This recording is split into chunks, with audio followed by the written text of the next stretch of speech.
नमस्कार सर्वांना, श्री स्वामी समर्थ. म्हणजे मी काय बोलू मला कळत नाही आहे. या अंधेऱ्या गावात एक अशी घटना घडली आहे की लक्ष्मीपूजनच्या दिवशी 2 लक्ष्म्यांचा बळी गेला आहे. ते पण 2 वर्षाच्या चिमुकल्या होत्या. तो अक्षरशः बातमी बघताना म्हणजे ते फोटो बघितले ना मी, त्या चिमुकल्यांचे मला रडायला येत होतं. कसे असू शकतात? आणि हे शेजारच्यानी किंवा गावातल्या कोणीच केलेलं नाही. ज्या बापांनी जन्म दिलाय त्याच बापांनी स्वतःच्या पोटच्या मुलींचा खून केलाय. बघा, विश्वास कुणावर ठेवायचा आता? बाप या नावाला काळीमा फासणारी गोष्ट आहे. मला होती ना, मिडल क्लास फॅमिलीत असं असतं की थोड्या पैशावरून, थोड्या गोष्टीवरून नवरा बायकोत किंवा फॅमिली पूर्ण सासू सासऱ्यात सुनात वगैरे सगळ्यात वादविवाद होत राहतो सारखा.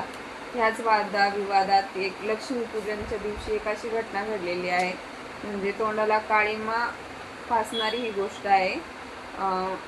अंधेरा गाव, बुलढाणा जिल्हा, तालुका बेळगाव राजा, जिल्हा बुलढाणा येथील ही घटना आहे. दिवाळीच्या दिवशीच घटना आहे.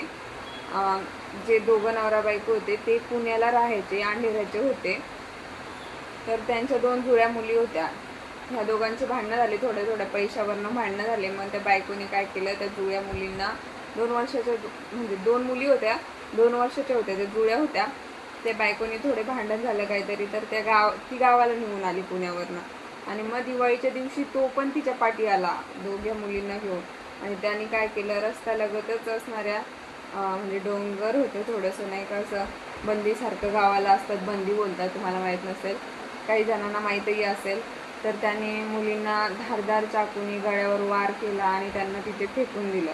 नंतर बायकोकडे आला. मग 4 दिवसांनी त्यांनी घरात सांगितलं की मी असं केलं आहे. आणि नंतर स्वतःला म्हणजे त्याच्या सासऱ्याने सांगितलं की आणि मारून टाकले मुलींना, असं केलं आहे. आणि तो तिथेच घेऊन जातोय सगळ्यांना आणि सांगतोय की हां मी मारलंय. आणि त्याच्या चेहऱ्यावर म्हणजे थोडं पण दुःख वगैरे काहीच नव्हतं, काहीच नाही.